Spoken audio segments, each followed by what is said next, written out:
All right. Yo, what's up, everybody, and welcome to week one of the NFL season. The Executive Network is now brought to you by Underdog Fantasy. Hit the link in the comment section for a 100% deposit match, courtesy of the Executive Network and Underdog Fantasy. Win with the Executive Network and Underdog Fantasy this NFL season. All right, thank you for hopping on here, spending a few short moments with me as we get ready to head into week one of the NFL season. It's time to start getting serious about some wagertainment. You know what I'm saying? It's good to have a good time and talk that shit, but you know what I mean? We also want to start putting these wins together and lining our pockets this NFL season. So make sure you subscribe to the executive newsletter because you get that good old Sunday morning rundown. Link in the description, link in the comments, right? So yeah, let's start off. I want to get into some college football, obviously, talk about the Coach Prime thing, talk about the Heisman Trophy race. That's starting to heat up as well. Got an article right now on the executive newsletter about the Heisman Trophy race and Shador and Travis making their debut. So I'm going to read you some stuff from some stats, some betting stats from Bet MGM on the conferences and on the Heisman Trophy race. But before I do that, do want to start with the NFL. As obviously big week this week one of the NFL season. And it all starts off on Thursday night with really, I think, one of the teams that have been a talk of the offseason, the Detroit Lions, obviously 10-2 down the stretch last year, had that strong finish to the season. So a lot of people very optimistic about the Lions coming into this season right here, and rightfully so. Listen, the offense plays well. The defense played better down the stretch last year when they were winning games. Now, they didn't play some of the tougher quarterbacks, but the Lions, they don't have a tough schedule this year, and their division is pretty weak. And then when they travel outside the division, really just a couple of key matchups, you know what I'm saying? So I'm not saying that I don't think the Lions are worthy of this hype, but I would be careful of off-season hype machine teams. We saw the Cleveland Browns 2 years ago be an off-season hype machine team because of how they finished the previous season, and that was a dud. Last year, Denver Broncos, they go get Russell Wilson, and we all know how the Nathaniel Hackett era worked out. So preseason hype teams like the Lion a lot of times don't live up to expectations. The Commanders have been that team before in the Redskin years, and obviously the Dallas Cowboys have been that team from time to time as well. The off-season hype team that does not show up. Now, I'm not saying that this is not an NFC playoff team in Detroit. I don't trust the head coach in Dan Campbell. I still think Goff has some reservations, and obviously I don't trust the defense. One of the toughest things it is to do in sports and in life is to go from good to great. And that's what the Detroit Lions are trying to do this year. They're trying to go from good to great. They get the big platform to start the season, right? But the NFL buying into the hype, but they're the lovable losers, the Lions, you know what I'm saying? They are an NFC playoff team, possibly. I wouldn't say that they're not, but this is not a team that's not going to contend and compete in the NFC. They are not built to play with teams like the Cowboys, the Eagles, and the 49ers, or the Seahawks, to be honest with you, in my opinion. So I don't have them in that grouping.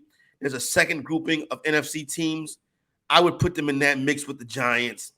I'd put them in that mix with the teams like the Vikings, who I think are not going to be good this year. So that's where I kind of view the Lions. If they were in the AFC, they wouldn't be a playoff team. But in the weaker NFC, I can see the Lions being a playoff team, but they are not a contender for the top of that conference. Now, as far as that point spread goes, sitting at 6.5, heavy betting on the Chiefs, and that line is frozen.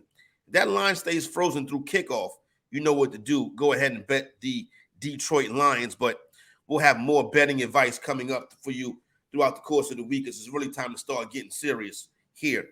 Another game I wanted to touch on the week one slate that I find interesting, talking about AFC teams and NFC teams, the AFC is loaded.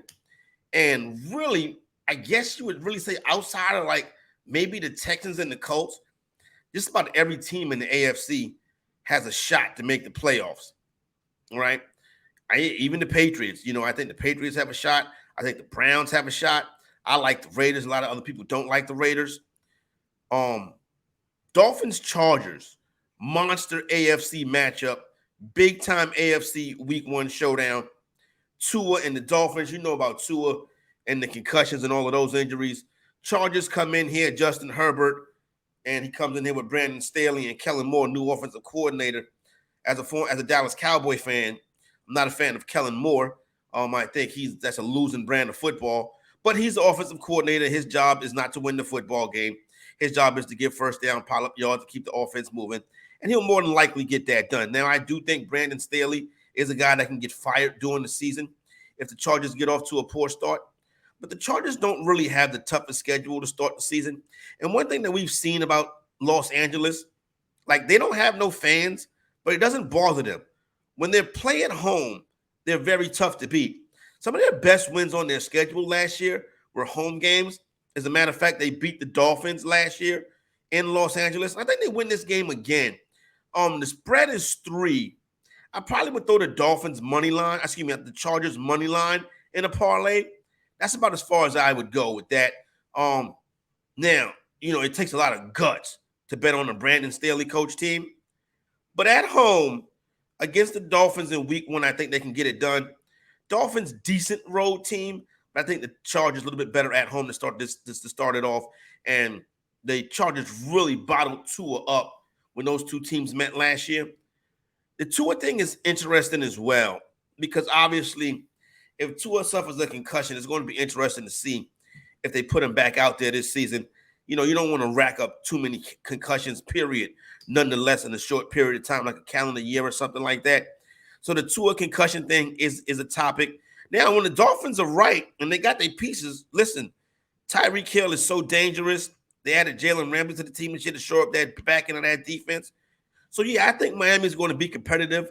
I'm not great on their head coach, but I don't think he's a buffoon like I think Brandon Staley is. So I think Miami is going to be a competitive team, but I think this is going to be a close game. If I was betting on the point spread, I wouldn't take this to the window, so I don't want to give you a pick, but I would probably throw the Chargers money line in a parlay this week. That's probably how I would play that one right there. Another big-time AFC matchup, Buffalo Bills, New York Jets. This is the Monday Night Football game right here. Obviously, the Jets, talk of the offseason, bringing in Aaron Rodgers. Hard Knocks went well. Things look good. Jets don't have petty Aaron Rodgers. They got Aaron Rodgers who give $35 million back so the team can go ahead Dalvin Cook. They got good Aaron Rodgers for the time being. Now, obviously, that's going to be circumvented on the New York Jets winning over the course of probably the next 2 seasons or so. And you know what? I've kind of bought into this Jet team. At first, I was like, it's still the Jets. You know what I'm saying? How much credence do you want to put in the New York Jets? Like, when you start saying, oh, yeah, I think the Jets are a team that's going to play deep into the playoffs, it sounds funny, that combination of words coming out your mouth. But this is an elite defensive team. I told you I like Quinnen Williams. Right now, he's 30-1 to win Defensive Player of the Year. I think that's a good long shot bet to make. Dominant 3 technique. When you get a guy like that rolling, they're hard to stop. I mean, you see what Sauce Gardner is. I like the rookie they drafted, the edge rusher. So there's plenty of talent on that defense. I worry about the head coach, 100%. I'm not sure what Salah is. The offensive line can be problematic, but you got the guy with the quickest release in the NFL, and he's going to help that situation out. So I like the Jets. I would take the 2.5 with the Jets. I would hit the money line on this ticket as well. I like the Jets to win the game at home. The Buffalo Bills are a team that if I was a Bills fan or a Bills supporter, I'd be worried about. I'm not sure about the culture with the Buffalo Bills. I think some of it is off. I think a lot of it is looking at Josh Allen, throwing at interceptions, people saying he don't have that it factor to be a championship level player. I think that's going to come to fruition this season. I'm even on the Buffalo Bills to miss the playoffs. I believe that's like a plus 195 on FanDuel. So it is what it is. I know a lot of people don't think that one of my homegirls told me that I was delusional because of what I said about the Buffalo Bills. All right. We'll see how delusional I am next Monday night when the season kickoff. We'll see how delusional I am when we go through the year and the Buffalo Bills are not living up to the expectations that a lot of people set for them. We'll see how delusional the fantasy executive is. Now, don't you be delusional. I need you to support the fantasy executive. Everything here is free, right? So the executive newsletter and the Sunday morning rundown is free. So hit the link, drop your email, subscribe to that. If you haven't subscribed to the Executive on YouTube, you're making a mistake. Subscribe to that. Hit the like button. Show your boys support. Like I said, everything here is free. Now, it's not free to play on Underdog Fantasy, but we do have a 100% deposit match. If you click that link in the description or that link in the comment section, you play on Underdog Fantasy with us this year. Obviously, I'm going to be doing shows to give you advice on Underdog Fantasy. So you might as well hop in there, download the app, promo code exec, or click the link in the description box or the link in the comment section. 100% deposit match from the Fantasy Executive and the Executive Network over there at Underdog Fantasy. So we're going to have a good time. That's like those three things I'm asking you to do. With Underdog, you got a deposit, but they're going to match the deposit, right? The newsletter, free. Hit that subscribe button on the YouTube network right here. It's free as well. Let's talk some college football. Obviously, big story. Colorado Buffaloes, Coach Prime winning his debut, going out there and getting it done versus TCU. If you back me on the Colorado money line, congratulations. I hit that, got a nice little bankroll booster, and then I proceeded to give it away the rest of Saturday and Sunday. Now, I like Coach Prime. I've been a big supporter. I think the team is legit, right? So the Pac-12 that went undefeated this weekend is a legit conference, and now you got Coach Prime and his crew being another legit team. Will they crack the top 25 when it's released? Probably so. I can see them being the bottom half of the top 25. It's going to be a lot of chatter and hype around this team moving forward. So what's interesting is, before I get to the Heisman Trophy odds and what they look like at Bet MGM right now, Coach Prime's performance with the media I thought was disturbing. Everybody in sports world is rooting for Coach Prime. So to get up there and chastise the media for having questions about how he put the team together and giving his son the starting job, the media is not there to cheerlead for your team, Coach Prime. That's not their job. Their job is to cover the team and to come to you with questions and thoughts and commentary. You know, they got to go out there and do their job as well. Their job is not to be fanboys for Coach Prime. Leave that to the rest of us. But as far as the people covering that team out there in Boulder, or even nationally at this point, because Coach Prime said he got receipts, he's calling everybody out. But yeah, it's nothing racial about this. Everybody, every color, creed, rooting for Coach Prime.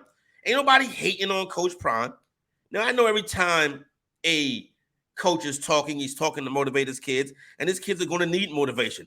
Like I said, the toughest thing to do is go from good to great. Right now, that team is good. Can they become great in a very tough Pac-12 before the season is over? That's yet to be determined.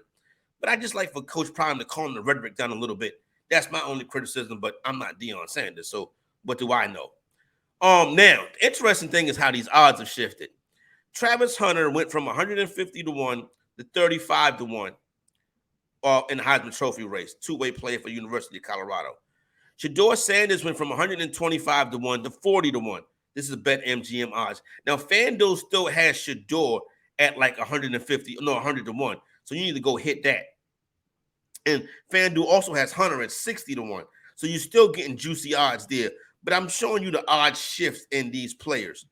Now, after this weekend, the highest tickets in for Heisman Trophy at BetMGM is Travis Hunter with 16%, Shedeur Sanders with 12%, and Caleb Williams with 7%. This is what one weekend can do. This is the power of Coach Prime and what he's doing. Now let's go to the handle. This is the actual money behind the window. 19% of the money is still on Caleb Williams, which is probably the rightful choice. But then you got Travis Hunter with 12% of the money, and then Shedeur Sanders with 11% of the money. This just happened the past couple days. So money piling in on these two players, these two superstar players for the University of Colorado, Travis Hunter and Shedeur Sanders. So Colorado is going to be a big-time story all season long. You're going to be hearing about that, so just get used to it.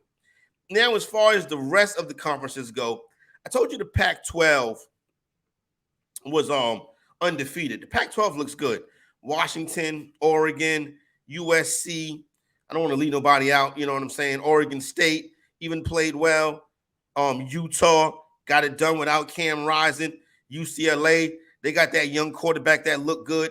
Not only does the Pac-12 play well, they got good-looking young quarterbacks in that conference as well. So even though the Pac-12 is going away, right now look for a very exceptional year in the Pac-12. And I would not be surprised if a Pac-12 team qualifies for the college football playoffs. The liability is Colorado, obviously, but the favorites are USC. In the SEC, Georgia's the favorite to win the conference. Highest ticket handle is Tennessee at 38%. Highest liability is Tennessee at 31%. Still haven't yet to see Tennessee play yet, so I don't have a judgment on them. But obviously, they'll be judged in the regular season about their matchup with Georgia. In the Big 12, the favorites to win the conference is Texas. Highest tickets, Kansas State. Biggest liability is Texas. Highest handle is Texas. Biggest liability is Kansas. People like to root for Kansas football for some odd reason. In the Big 10, the favorites is Michigan at plus 180. The highest ticket handle is Ohio State. The highest money handle is Michigan. Harbaugh's crew off to a good start. They're going to be a tough team. But watch out in that Big 10 for Drew Law in Penn State. Penn State could be coming. A lot of people think that Penn State is the real deal. Speaking of the real deal, the Atlantic Coast Conference, the Florida State Seminoles just roughed up LSU. LSU did not look good at all. I expect them to improve and get better. But Florida State is the favorite, and they deserve to be so. That's a rough-looking team. Florida State's going to be a tough out. Highest tickets to win the conference, the Clemson Tigers. Highest handle is Clemson. The biggest liability is Pittsburgh. I find that interesting. I don't know why. But then again, I haven't seen Pittsburgh play yet, so it could be a reason why that is the case right there. So give you a quick update what's going on college football, the NFL. Please hit that subscribe button if you have not already done so. And if you have, hit the like button, you know what I'm saying? And don't forget that newsletter with that Sunday morning rundown is right around the corner. There's going to be some new programming on the network this week, so check that out. So just hit the links in the description. That's the way you show your support. Thank you. This is my brand of wagertainment, and we're getting ready to have a shitting-ass good time this season. Holla at your boy, Fantasy Executive Decisions, brought to you by the Executive Newsletter. We're out.